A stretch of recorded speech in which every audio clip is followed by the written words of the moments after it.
कि राष्ट्रपिता महात्मा गांधी जी की जयंती 2 अक्टूबर 2020 से संपूर्ण देश में ग्राम पंचायत विकास योजना, क्षेत्र पंचायत विकास योजना तथा जिला पंचायत विकास योजना तैयार की जानी है, जिसे आगामी 31 जनवरी 2021 तक पूर्ण कर उपलब्ध संसाधनों के आधार पर क्रियान्वित किया जाना है।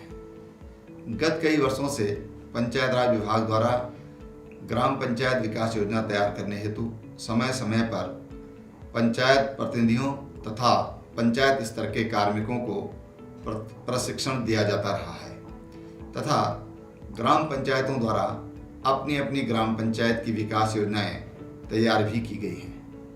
पंचायत विकास योजनाओं को देखने पर सामान्यतः यह दृष्टिगत हुआ है कि ग्राम पंचायतें मात्र उन्हें प्राप्त धनराशि को मुख्यतः 14वें वित्त, 15वें वित्त, राज्य वित्त आदि से संबंधित हैं। आप सभी अवगत हैं कि पंचायती राज अधिनियम के अंतर्गत त्रिस्तरीय पंचायतों को अपने अपने क्षेत्रों में समग्र विकास के कार्यों को करने की व्यवस्था है।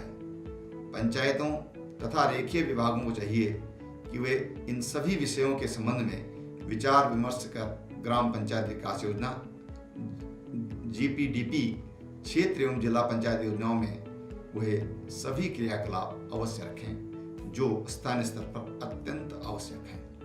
एक आदर्श पंचायत योजना बनाना हमारा लक्ष्य होना चाहिए, जिसमें ग्राम पंचायत में वर्तमान जनांकीकी का विवरण, कृषि अथवा उद्यान की स्थिति, मुख्य फसलों का विवरण, प्रगतिशील कृषकों की सूची, ग्राम में उपलब्ध अवस्थापना सुविधाएं, चिकित्सा सुविधा, पेयजल, बिजली, वनीकरण आदि का विवरण होना चाहिए तथा जिन जिन कार्यों को करने की आवश्यकता है, चाहे वे कृषि में हो, डेयरी में हो, मत्स्य पालन हो, मधुमक्खी पालन हो, पेयजल, स्कूल निर्माण, शौचालय निर्माण, वनीकरण, चाल खाल निर्माण, सौर ऊर्जा, हर घर नल, हर घर जल की स्थिति तथा आजीविका के कार्यक्रमों आदि को चिन्हित करना आवश्यक है तथा आवश्यकतानुसार चिन्हित कार्यक्रमों को प्राथमिकता के अनुसार रखना जरूरी है, जिससे विभागों को उपलब्ध संसाधनों के अनुरूप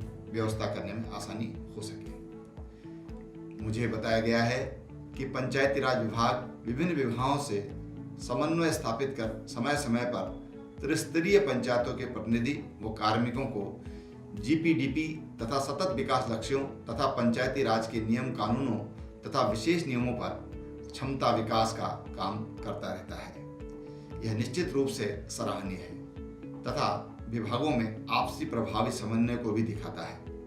अंतर विभागीय समन्वय, डबटेलिंग तथा स्थानीय प्रतिनिधियों व जानकार लोगों को साथ में जोड़ने से हम वास्तव में एक प्रैक्टिकल तथा बहुआयामी GPDP की संरचना कर सकेंगे, जो विकास को गति देने में मील का पत्थर साबित होगा। मुझे यह भी बताया गया है कि राज्य स्तर पर नियोजन विभाग से समन्वय स्थापित कर सतत विकास लक्ष्यों को GPDP के साथ आमेलित करने का कार्य भी किया जा रहा है, जो संभवतः अभी तक उत्तराखंड राज्य में ही हो रहा है। SDG की ग्राम पंचायत स्तर पर समझ व उनका प्रभावी क्रियान्वयन वास्तव में देश के अन्य प्रदेशों हेतु भी उदाहरण होगा। मेरी सभी पंचायत प्रतिनिधियों व विभागीय अधिकारियों से अनुरोध है कि वे स्थानीय स्तर पर वास्तविक स्थिति के अनुरूप ही ग्राम पंचायत विकास योजनाएं तैयार कर, जिससे हम अपने निर्धारित लक्ष्यों को आउटकम के रूप में हासिल कर सकें। वर्तमान में कोविड-19 की परिस्थितियों के दृष्टिगत पंचायती राज विभाग द्वारा निर्वाचित पंचायत प्रतिनिधियों के क्षमता विकास हेतु ऑडियो विजुअल मॉड्यूल तैयार किए गए हैं, जो पंचायत के सभी हितग्राहियों के लिए पंचायत राज विभाग की website www.ukprgov.in, YouTube channel department of Panchayati Raj Uttarakhand आदि पर उपलब्ध है तथा उन्हें दूरदर्शन देहरादून के माध्यम से भी प्रसारित किया जा रहा है, जो निसंदेह निर्वाचित पंचायत प्रतिनिधियों तथा सभी ग्रामीण जनता के उपयोग हेतु सुलभ रहेंगे। इसी के साथ साथ विभाग द्वारा सभी पंचायत प्रशिक्षण पुस्तिकाएं पंचायत राज अधिनियम एवं अन्य नीतियों की ई-बुक के रूप में वेबसाइट पर उपलब्ध कराया जा रहा है, जो पंचायत प्रतिनिधियों के ज्ञानवर्धन हेतु सर्वसुलभ रहेगा। धन्यवाद।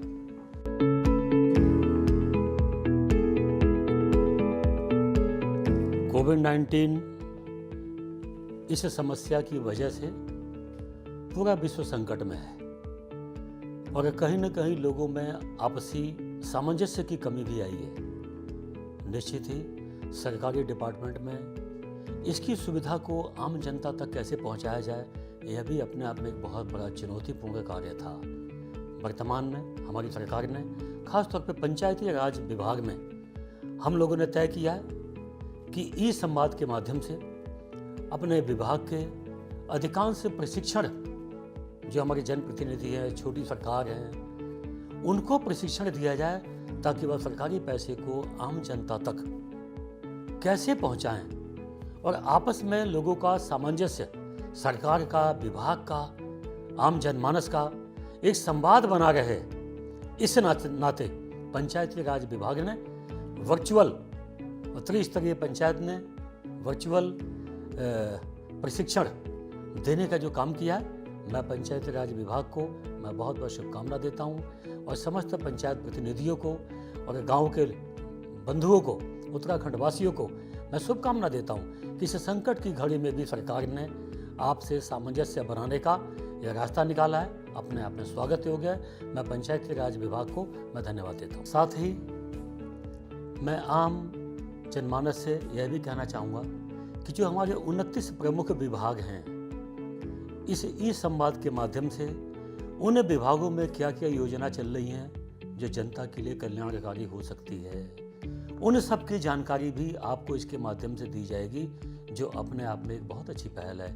और मैं उम्मीद करता हूँ कि इस संकट की घड़ी में भी सब विभागों की जो लाभ हैं, जो आम जनता तक पहुँचने चाहिए, इस संवाद के माध्यम से आप लोगों तक पहुँचाने का काम पंचायती राज विभाग करेगा, जो अपने आप में ऐतिहासिक है।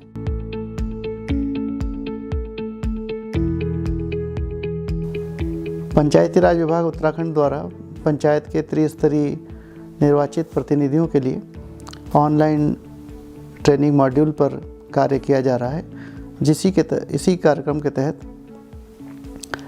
दूरदर्शन के द्वारा भी कार्यक्रम का प्रसारण का निर्णय लिया गया है। साथ ही हमारे विभाग की वेबसाइट और यूट्यूब चैनल पर भी ये सारे कार्यक्रम मौजूद रहेंगे। पंचायती राज संस्थाओं के लिए जो 29 सब्जेक्ट्स हैं, जिससे रिलेटेड रेखीय विभागों के साथ तालमेल करके ये मॉड्यूल तैयार किए गए हैं, जो पंचायती राज त्रिस्तरीय संस्थाओं से रिलेटेड जितने भी हमारे जनप्रतिनिधिगण हैं, उनके लिए तो लाभकारी रहेंगे ही रहेंगे। साथ ही जितने भी इसके स्टेक होल्डर्स हैं, हितधारक हैं, जो ग्राम सभा के सदस्य हैं, आम ग्रामीण जनता है, उनके लिए भी ये कहीं लाभदायी सिद्ध होंगे। जहाँ तक पंचायती राज विभाग के कार्यक्रमों का, क्रियाकलापों का, रूल्स रेगुलेशंस का संबंध है, उन सभी बातों को तो इसमें रखा ही गया है। साथ ही साथ रेखीय विभागों के जितने कार्यक्रम चल रहे हैं, रेखीय विभागों के विषय के अधिकारियों के साथ मिलकर कार्यक्रम तैयार कराया गया है और उनके विषय विशेषज्ञों के द्वारा इस मॉड्यूल को तैयार किया गया है, जिसमें उनके विभागों की योजनाओं के साथ साथ धरातल पर पंचायतों के साथ मिलकर किस तरीके से काम करना है, इस विषय को भी ध्यान में रखा गया है। यह सभी कार्यक्रम निसंदेह आप सभी के लिए बहुत महत्वपूर्ण और लाभकारी सिद्ध होंगे। जहाँ तक पंचायती राज विभाग के अपने अधिकारियों की बात है, डिपार्टमेंटल अधिकारियों की बात है, वो तो आपके साथ मिलकर कार्य कर ही रहे हैं। साथ ही रेखीय विभागों के कार्यक्रमों को आपको अवगत कराना, रूबरू कराना और उनकी कार्यक्रमों से किस तरीके से आजीविका संवर्धन के और जनता के कार्यक्रमों से किस तरीके से जुड़ सकते हैं, इस पर भी ध्यान केंद्रित किया गया है। जहाँ तक पंचायती राज विभाग की बात है, इस कार्यक्रम के अतिरिक्त समय समय पर जो ट्रेनिंग प्रोग्राम विभाग के द्वारा चलाए जाते हैं, वो तो आने वाले समय में चलेंगे ही चलेंगे। जिस तरीके से विगत वर्ष में हमने NIRDPR हैदराबाद के लिए भी ट्रेनिंग प्रोग्राम आप लोगों का चलाया था, जिसमें पूरे प्रदेश से कम 500 के करीब माननीय प्रधानगण हैदराबाद NIRDPR में प्रशिक्षण के लिए गए थे। इस वर्ष भी फरवरी मार्च माह में हमने जिला पंचायत अध्यक्षों उपाध्यक्षों का कार्यक्रम NIRDPR में प्रायोजित कराया था, जो बहुत सक्सेसफुल रहा और सभी के लिए लाभकारी रहा है। इस तरीके से आगे हम क्षेत्र पंचायत के प्रमुखों के लिए भी कार्यक्रम आयोजित करेंगे। साथ ही एक विभाग में हेल्प डेस्क सिस्टम भी हम डेवलप करने जा रहे हैं, जिसके तहत पंचायत की सभी समस्याओं का एक केंद्रीय निवारण सिस्टम डेवलप किया जा सके, जो आपके जितने भी इशूज़ हैं सभी जनप्रतिनिधियों के, भले ही वो वार्ड मेंबर्स हों, माननीय प्रधानगण हों, क्षेत्र पंचायत के सदस्यगण हों, ब्लॉक प्रमुख जी हों, या जिला पंचायत अध्यक्ष उपाध्यक्ष या माननीय सदस्यगण हों, सभी के जो भी ग्रीवांसेस रहेंगे या विभिन्न विभागों से संबंधित जो समस्याएं रहेगी और जो जनता के बीच में समय समय पर विभिन्न विभागों से संबंधित समस्याएं आती हैं, उन सब के केंद्रीय निदान तंत्र के रूप में यह प्रणाली विकसित की जा रही है। इस कार्यक्रम को जो हमने तय किया है उसका आधार सभी ग्रुपों से इसमें डिस्कशन हुआ है। प्रधानगणों की बात हो, क्षेत्र पंचायत प्रमुखों की बात हो, जिला पंचायत अध्यक्षों की बात हो या सदस्यों की बात हो, और हमारे क्षेत्रीय कर्मचारियों की बात हो, सबसे डिस्कशन करने के उपरांत इस मॉड्यूल को तैयार किया गया है। और ये देखा गया है कि जो हमारा जितने भी वर्तमान में प्रधानगण निर्वाचित हैं उनका जो केंद्रीय स्तर पर ग्रुप बनाया गया है, व्हाट्सएप ग्रुप, उसमें विगत 6 माह में जो समस्याएं आप लोगों के द्वारा इंगित की गई है या समस्याएं उसमें प्रसारित की गई है, उन सभी के अध्ययन करने के उपरांत ये प्रणाली विकसित करने का एक प्लान तैयार किया गया है। माननीय मुख्यमंत्री जी के समक्ष इसका प्रस्तुतिकरण किया जा चुका है। निकट भविष्य में जल्दी ही हम इसे क्रियान्वित करने की तरफ अग्रसर होंगे। साथ ही समय समय पर जो भी आपके सुझाव आएंगे उसके अनुरूप हम अपने प्रशिक्षण मॉड्यूल को और भी बेहतर करने के लिए प्रयासरत रहेंगे। मुझे उम्मीद है यह कार्यक्रम आप लोगों के लिए बहुत लाभकारी सिद्ध होगा और जो आपकी विभाग के प्रति जो भी आशंकाएं हैं या विभिन्न रेखीय विभागों के प्रति जो आपके शंकाएं हैं उसका निदान करने में हम सफल होंगे। धन्यवाद। और अब हमारे साथ हैं पंचायती राज निदेशक श्री हरिचंद सेमवाल जी। सर, स्वागत है आपका हमारे कार्यक्रम में। सबसे पहले हम आपसे ये जानना चाहेंगे कि पंचायतों के सुदृढ़ीकरण और सशक्तिकरण के लिए क्या कुछ प्रयास किए जा रहे हैं? पंचायती राज विभाग उत्तराखंड जो है पंचायत के त्रिस्तरीय प्रतिनिधियों के लिए सदैव तत्पर है। उनकी क्षमता विकास के लिए समय समय पर जो भी भारत सरकार के निर्देश हैं, जो भी कार्य योजनाएँ हैं, उसकी जानकारी उन तक पहुँचाने के लिए सदैव प्रयत्नशील है। जी, कैसे हम विकास की उम्मीद कर रहे हैं? जो कार्यक्रम है या जिस भी तरह से हम त्रिस्तरीय पंचायत सदस्य हैं, हम जानना चाह रहे हैं तीनों स्तर पे, जैसे कि त्रिस्तरीय पंचायत प्रतिनिधि हैं, तीनों के लिए क्या क्या कुछ किया जा रहा है? जहाँ तक त्रिस्तरीय पंचायतों की बात है तो जिला पंचायतों के लिए अलग कार्यक्रम है भारत सरकार के, क्षेत्र पंचायत ब्लॉक विकासखंड के लिए अलग कार्यक्रम है और ग्राम पंचायतों के लिए अलग कार्यक्रम है। ग्राम पंचायतों पे विशेष जोर भारत सरकार का भी, राज्य सरकार का भी रहता है और रहता आया है। केंद्रीय वित्त आयोग और राज्य वित्त आयोग लगातार उनके सुदृढ़ता के लिए, उनके विकास के लिए प्रयत्नशील है और धनराशि उसके अनुरूप हर वर्ष बढ़ोतरी के रूप में उन्हें जारी की जा रही है, जिससे गाँव का सर्वांगीण विकास हो सके। आत्मनिर्भर भारत से हम इसे कैसे जोड़ पा रहे हैं? आत्मनिर्भर भारत के लिए जो माननीय प्रधानमंत्री जी का संदेश है उसके अनुरूप राज्य सरकार ने कार्य योजनाएँ बनाई है, जो पंचायतों में जन कल्याण के लिए, लोगों के आर्थिक उन्नयन के लिए एक नया प्लेटफॉर्म तैयार कर रही है। निकट भविष्य में आप पाएंगे कि गांव के आर्थिक विकास में इन योजनाओं की काफ़ी अच्छी भूमिका है, जो पंचायतों के माध्यम से ही क्रियान्वित की जा सकती है। जी, 24 अप्रैल को पंचायती राज दिवस के दिन प्रधानमंत्री ने 2 योजनाओं का शुभारंभ किया। उनमें एक थी ई ग्राम स्वराज पोर्टल और एक थी स्वामित्व योजना। तो इनकी क्या प्रगति है हमारे प्रदेश में? माननीय प्रधानमंत्री जी के द्वारा राष्ट्रीय पंचायती राज दिवस पे जो 2 योजनाएं राष्ट्र के नाम समर्पित की गई, उसमें ई ग्राम स्वराज पोर्टल जो पंचायतों का जितना भी कार्य है, जो भी उनकी कार्य योजनाएँ हैं या उसके भुगतान की समस्याएं हैं या जो भी उनके कार्य योजनाओं के बनाने से संबंधित हैं, वो सारे काम इलेक्ट्रॉनिक माध्यम से हो रहे हैं। जो एक ई ग्राम स्वराज पोर्टल के माध्यम से, पहले ये 11 अलग अलग एप्लीकेशंस में होता था, अब सब एक प्लेटफॉर्म पे हो रहा है। ये पूरे प्रदेश में हमने इसे क्रियान्वित कर दिया है और 100% पंचायतें इसको कार्य कर रही हैं। जहाँ तक आपने स्वामित्व योजना की बात कही, स्वामित्व योजना में ग्रामीण क्षेत्रों में जो आवासीय परिसंपत्तियाँ हैं, जो लोगों के अपने मकान हैं, उसका ड्रोन सर्वे से मैपिंग करा के उसका सर्टिफिकेट देने का प्रावधान इसमें किया गया है, जो आज तक था नहीं। हमारे प्रदेश में पायलट बेस पे 3 जिले लिए गए हैं, उधम सिंह नगर, पौड़ी गढ़वाल और अल्मोड़ा। तीनों में ये कार्य प्रारंभ हो चुका है और आगामी 2 अक्टूबर को माननीय प्रधानमंत्री जी के द्वारा इसका सर्टिफिकेट जारी किया जाएगा, उसका भी कार्यक्रम प्रस्तावित है। हमारे प्रदेश में करीब करीब 7,800 पंचायतें हैं, तो उनमें किस तरीके से आप धनराशि का वितरण करते हैं और फिर वो कैसे आगे विकास होता जैसे है? कि आप अवगत हैं, माननीय प्रधानमंत्री जी के द्वारा डिजिटल इंडिया कार्यक्रम संचालित किया जा रहा है। डिजिटल इंडिया प्रोग्राम को दृष्टिगत रखते हुए राज्य सरकार ने भी सभी विभागों के लिए डिजिटल हस्तांतरण और डिजिटल ट्रांजैक्शन, कैशलेस ट्रांजैक्शन की प्रक्रिया को प्रारंभ किया गया है।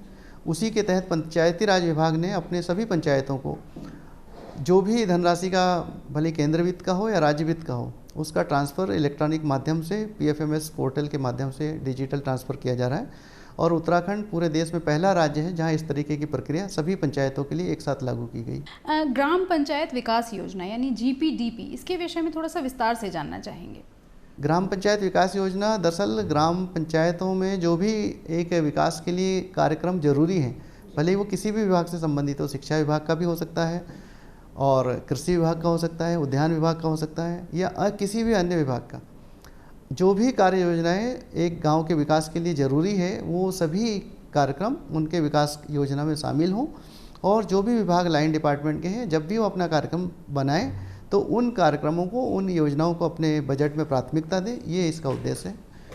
इसको भी जो हमारा ग्राम स्वराज पोर्टल है उसमें इंद्राज किया जाना, MIS किया जाना अनिवार्य किया गया है। जी, पलायन एक बहुत बड़ी समस्या है हमारे प्रदेश की, तो किस तरीके से आप पलायन को कम करने का प्रयास कर रहे हैं? पलायन के संबंध में जो अभी आपने देखा कि कोरोना महामारी के प्रकोप के पश्चात या उसके ड्यूरेशन में बहुत से लोग वापस लौटे हैं अपने मूल घरों को। उत्तराखंड में भी लगभग 3 लाख के करीब लोग वापस आए हैं, उसमें अधिकतर लोग ग्रामीण क्षेत्रों में ही निवासरत हैं। तो उनके कल्याण के लिए राज्य सरकार के द्वारा जो योजनाएं बनाई गई हैं और उनको रोज़गार मुहैया कराया जा सके या स्वरोजगार मुहैया कराया जा सके, उसका पंचायतों के माध्यम से विभिन्न विभाग क्रियान्वयन कर रहे हैं। पंचायती राज विभाग उसमें उनको एक सपोर्टिंग रोल में अपनी भूमिका निभा रहा है। जी, ये तो कोरोना की बात हुई, लेकिन इससे पहले और काफ़ी पहले से स्वच्छ भारत मिशन एक बड़े स्तर पर काम कर रहा है। हमारे प्रदेश में काफ़ी अच्छी प्रगति रही है उस मिशन की, तो क्या चल रहा है, किस तरह की योजनाएं हैं उसमें, किस तरह की प्रगति है? स्वच्छ भारत मिशन ग्रामीण जो पंचायती राज विभाग के जो पंचायतें हैं उसमें संचालित है, उसके लिए जो भी कार्यक्रम भारत सरकार के द्वारा बनाए गए हैं उसका क्रियान्वयन विभिन्न एजेंसियों के माध्यम से पंचायतों में किया जा रहा है। जहाँ तक स्वच्छ भारत मिशन ग्रामीण में खुले में शौच मुक्ति का है, वो 100% ग्रामीण क्षेत्रों में उसे क्रियान्वित किया जा चुका है। दूसरे फेज में जो कूड़े के निस्तारण की समस्या है या प्लास्टिक वेस्ट के निस्तारण की समस्या है, उसके लिए भी पंचायती राज विभाग लगातार लगा हुआ है। 2017 में ही उत्तराखंड ने अपनी पंचायतों में सॉलिड वेस्ट मैनेजमेंट के लिए पॉलिसी ड्राफ्ट की थी, जो कैबिनेट से मंजूर है, उसका क्रियान्वयन पंचायतें कर रही है। और जहाँ तक प्लास्टिक वेस्ट को निस्तारण के संबंध में, जो माननीय प्रधानमंत्री जी के द्वारा विगत वर्ष सिंगल यूज प्लास्टिक को कम करने में या प्लास्टिक कूड़े के निस्तारण के लिए अभियान चलाया गया है, उसके तहत उत्तराखंड में पंचायतों के क्षेत्र में भी कूड़ा निस्तारण की व्यवस्था के साथ साथ प्लास्टिक वेस्ट के निस्तारण के लिए भी प्रयत्नशील हैं, जिसके तहत भारत सरकार ने हमारा एक प्लास्टिक रिसाइकलिंग प्लांट भी मंजूर किया है, जो 3 टन पर डे की कैपेसिटी का है, जो हरिद्वार में प्रस्तावित है। 9 फरवरी 2020 को माननीय केंद्रीय मंत्री जी और मुख्यमंत्री जी के द्वारा इसका शिलान्यास किया गया है। निकट भविष्य में जल्दी ही 6 से 8 महीने के दौरान हम इसको क्रियाशील कर देंगे, जिससे प्लास्टिक वेस्ट के रिसाइकलिंग की समस्या काफ़ी हद तक सफल हो सकेगी। जी, एक अन्य प्रश्न उठता है कि जितने भी निर्वाचित पंचायत प्रतिनिधि होते हैं, उनके कौशल के अंदर कैसे विकास किया जा रहा है, उनकी प्रगति के लिए क्या सोचा जा रहा है, किसी तरह का प्रशिक्षण दिया जा रहा है या क्या क्या आपकी भारत सरकार के द्वारा पंचायती प्रतिनिधियों के लिए राष्ट्रीय ग्राम स्वराज अभियान के तहत RGS योजना के तहत क्षमता विकास का कार्यक्रम मंजूर किया जाता है। उत्तराखंड के भी त्रिस्तरीय पंचायतों के लिए ये योजना मंजूर की गई है भारत सरकार के द्वारा, जिसके तहत हम उनके क्षमता विकास के लिए क्षेत्रीय कार्यक्रम के रूप में भी प्रशिक्षण कार्यक्रम रखते हैं, जो हमारे यहाँ ATI नैनीताल में है प्रशासनिक संस्था, और UIRD रुद्रपुर में हमारा है ग्राम विकास पंचायती राज विभाग का प्रशिक्षण संस्थान। वहाँ पे तो इनका प्रशिक्षण होता ही है। इसके साथ साथ जो हैदराबाद में राष्ट्रीय पंचायती राज एवं ग्राम विकास संस्थान है, जो नेशनल इंस्टीट्यूट है और रिसर्च इंस्टीट्यूट है पंचायती राज विभाग और ग्राम विकास का, इसमें भी एक्सपोजर विजिट के रूप में हमारे पंचायत प्रतिनिधि ट्रेनिंग के लिए जाते रहते हैं। इसके साथ साथ जो भी बेस्ट प्रैक्टिसेस है पूरे देश में जो हो रही है, उससे उनको अवगत कराया जाता है, ताकि वो अपने यहाँ उसको इम्प्लीमेंट कर सकें, अपने जिस तरीके के भी योजनाओं को अपने यहाँ क्रियान्वित कर सकते हैं उस रूप में। क्या है आपके यहाँ कोई इस तरह की भी स्कीम है कि जो अच्छा काम कर रहे हैं या पंचायत प्रतिनिधि जो आउटस्टैंडिंग काम कर रहे हैं उनको किसी तरीके से प्रोत्साहित किया जाए, कुछ सम्मानित किया जाए और दूसरों के सामने एक उदाहरण प्रस्तुत किया जाए? बहुत अच्छी बात आपने पूछी। जो अच्छे पंचायतें काम कर रही है, पंचायती राज के जो हमारे जनप्रतिनिधि हैं जो अपने अपने फील्ड में अच्छा काम कर रहे हैं, उसके लिए भारत सरकार के द्वारा राष्ट्रीय पंचायत पुरस्कार 3-4 कैटेगरी में दिए जाते हैं, जिसमें हमारी पंचायतें भी पार्टिसिपेट कर रही है और उससे एक जो कंपटीशन का माहौल है वो भी क्रिएट हुआ है। और हर साल पंचायत पुरस्कारों में हमारे प्रदेश की पंचायतों को इसमें प्रतिभागिता करने का अवसर मिल रहा है। जी, यदि किसी तरह की कोई समस्या उन्हें आती है तो उन्हें कहाँ संपर्क करना चाहिए? कोई हेल्प डेस्क हो या कुछ ऐसा? आपने जो बात कही उसके संदर्भ में राज्य सरकार के द्वारा हमारे माननीय मुख्यमंत्री जी के निर्देश हैं कि इस पे ध्यान दिया जाए। तो जिस तरीके से मुख्यमंत्री जी के वहाँ हेल्पलाइन चल रही है, सीएम हेल्पलाइन, उसी तरीके से पंचायती राज विभाग में भी हमने एक हेल्प डेस्क प्रारंभ करने की योजना बनाई है, जिसे जल्दी ही हम क्रियान्वित करेंगे। जो भी हमारी पंचायतों से संबंधित संस्थाएं हैं, पंचायती राज विभाग के कार्मिक हैं, अगर उस क्षेत्र विशेष में कोई समस्या है तो उस पर वो अपनी बात रख सकेंगे और उसका जो भी सकारात्मक समाधान हमारे नियमों में होगा उसका किया जाएगा। सर, आपसे ये भी जानना चाहेंगे कि सतत विकास लक्ष्य की प्राप्ति के लिए पंचायती राज क्या कर रहा है? सतत विकास लक्ष्य जो है एक यूएनओ का एक कमिटमेंट है, जिसमें भारत सरकार ने भी सहमति दी थी। तो उसमें हमें 2030 तक जो भी टारगेट अचीव करने हैं वो प्राप्त करने हैं।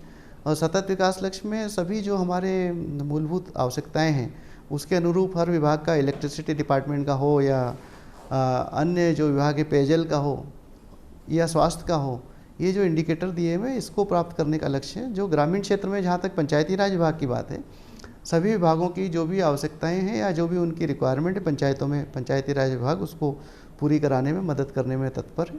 जहाँ तक शुद्ध पेयजल गाँव में प्राप्त कराना हो, सभी को घरों को इलेक्ट्रिसिटी प्रोवाइड कराना हो, सभी को खाद्यान्न प्रोवाइड कराना हो, या हेल्थ से संबंधित जो भी टीकाकरण अभियान है और भी जो भी महत्वाकांक्षी योजनाएं हैं जो आदमी के जीवन के लिए, जीवन में सुधार के लिए आवश्यक है, उसको पूरा कराने के जो टारगेट है वही सतत विकास लक्ष्य के लक्ष्य हैं।